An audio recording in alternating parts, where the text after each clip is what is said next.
नमस्कार, राधे राधे, हर हर महादेव। मैं आपका आचार्य देव। आज इस वीडियो पे बात करेंगे वाणी के कारक सरस्वती पुत्र भगवान विष्णु के कारकत्व को लेकर चलने वाले बुध महाराज ब्रह्मांड में वक्री हो रहे हैं गुरु के मूल त्रिकोण राशि धनु में। बुध मीडिया के कारकत्व को लेकर चलते हैं, बुध मैनेजमेंट हैं, बुध अकाउंट है। बुध आपकी कुंडली में अष्टम भाव और समस्त कामनाओं की पूर्ति, लाभ का स्वामी वक्री हो रहा है। लाभ का स्वामी जा रहा था, अचानक उसको याद आया कुछ आपको देना शेष है और लौट के आया, बोला बेटा ये ले लो, रख लो। वक्री ग्रह क्या करता है, कोई चीज़ों को एक बार में कनेक्ट नहीं करता, 2 से 3 बार आपको मेहनत करवाएगा। पहली चीज़ ये जान लीजिए, वक्री ग्रह सदैव अशुभ नहीं होता। इम्पॉर्टेंट ये है कि वो किन किन नक्षत्रों का भोग करता है, उस नक्षत्रों के अनुसार आपको ये देखना पड़ेगा कि उसका शुभत्व आपको मिलेगा कि नहीं मिलेगा। तो बुध महाराज 13 दिसंबर को गुरु के मूल त्रिकोण राशि में वक्री हो रहे हैं। यहीं पे सूर्य नारायण भी जा रहे हैं, जिसको बोलते हैं खरमास। खरमास पे अलग वीडियो आपको बना के देंगे। तो बुध वक्री क्या क्या नुकसान करेंगे, क्या क्या लाभ देंगे। तो पहले पॉइंट में देखिए, नुकसान जैसा कुछ नहीं, परमात्मा के विधान में नुकसान जैसा कुछ नहीं है। गर्मी है तो उसका भी प्रभाव पड़ता है, वर्षा है तो उसका प्रकृति पे अलग प्रभाव पड़ता है। अभी ठंडी पड़ रही है, वो आपके पोषण के लिए है। तो बुध महाराज पूर्वाषाढ़ा, मूला और ज्येष्ठा नक्षत्र तक प्रभाव देंगे। मतलब पूर्वाषाढ़ा में वक्री होंगे, वहाँ से वक्री होकर मूल नक्षत्र में लौटेंगे और मूल नक्षत्र से लौटते हुए ये आपके वृश्चिक राशि पे आएंगे। वृश्चिक राशि में 28 दिसंबर को जाएंगे 11:27 पे और नए वर्ष तक वक्री रहेंगे। 2 जनवरी को मार्गी हो रहे हैं। तो नए वर्ष में लाभ का स्वामी वक्री है, मतलब लौट कर देने वाला है। भाई देखो, आपको कोई गिफ्ट देने वाला है, अचानक चला गया है, पैसे देने वाला व्यक्ति चला गया, अचानक लौट आए, लौटेगा तो क्या करेगा, कुछ न कुछ गिफ्ट दे के जाएगा ना। सिंपल सा थाट है, आपके लाभ के स्वामी है। हाँ, अभी ये अगर आपके सेकंड हाउस और लगन में ना होते, कहीं और वक्रत्व प्राप्त करते, तब आपको नुकसान होता।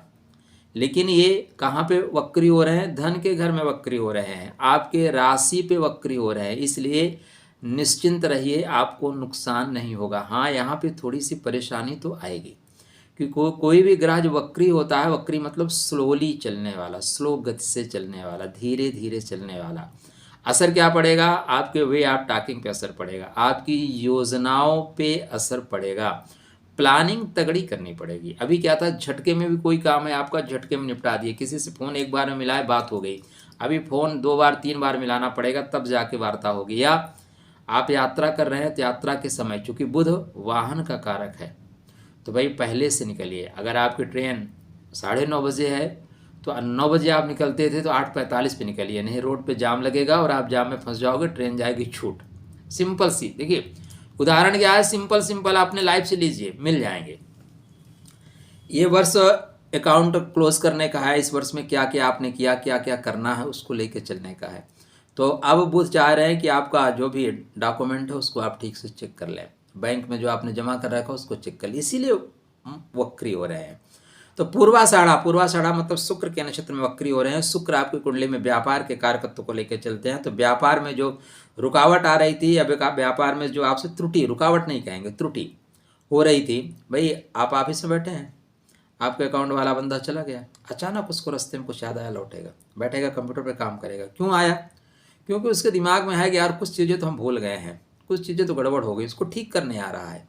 तो बस जीवन में ऐसे ही बुध आपके लाभ देंगे। ज्योतिष से सरल इस दुनिया में सिर्फ ज्योतिष ही है, बस उसको अपने सरलतम भाषा में आप अपने जीवन में उतार लीजिए।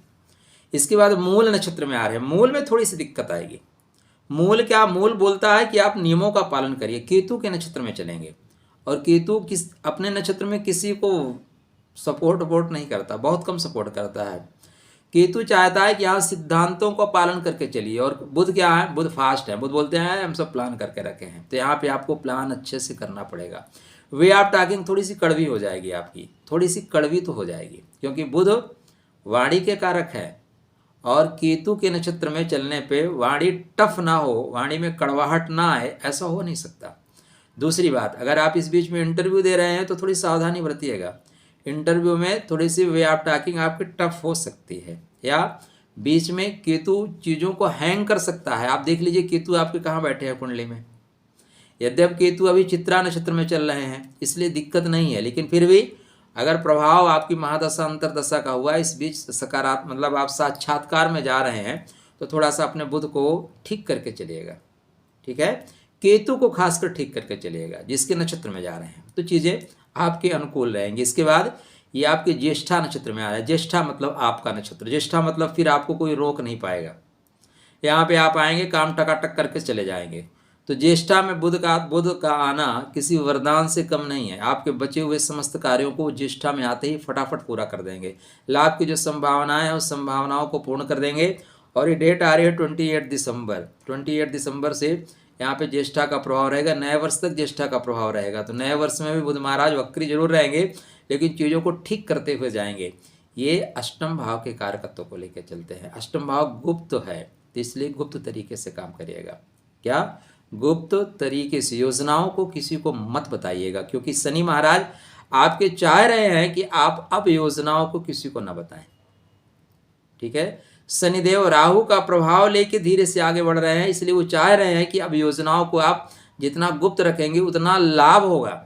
ये समय आपकी राशि के अनुकूल मतलब आपके स्वभाव के अनुकूल नहीं है। आपका स्वभाव है सहज है, सरल है, सबको बता देते हैं। नहीं, कुछ समय तो कुछ चीज़ों को छुपाना बहुत आवश्यक है, तो छुपा के चलिएगा। ओम गम गणपतये नमः। बुध के मंत्रों का भी ओम ब्राह्म ब्रीम ब्रह्म सा बुधाय नमः जाप करिएगा। क्योंकि हरा रंग पहनना आपके लिए शुभ नहीं है, लेकिन प्रातःकाल अगर मौका मिले तो हरी घास पे नंगे पैर चलना अत्यंत श्रेष्ठ लाभ देने वाला है। पंछियों को मूंग खिलाना भी आपके लिए श्रेष्ठ परिणाम देकर जाएगा। नहीं कर पाते दोनों, गाय को हरा चारा खिलाइएगा। वो भी नहीं कर पाते, गणेश जी को बुधवार दूर्वा अर्पित करिएगा। प्रकृति ने हमें बहुत से संसाधन दिए हैं हर चीज़ को कनेक्ट करने के लिए, बस आवश्यकता है अपने आसपास आप खोजिए और वो मिल जाएंगे और उनको लेके आगे बढ़िए। गोविंदाय नमो नमः होगा। तो चलिए, खुश रहिए, स्वस्थ रहिए, मुस्कुराते रहिए, राधे राधे करते रहिए। और चैनल को सब्सक्राइब नहीं किया है तो ज़रूर कर लीजिए।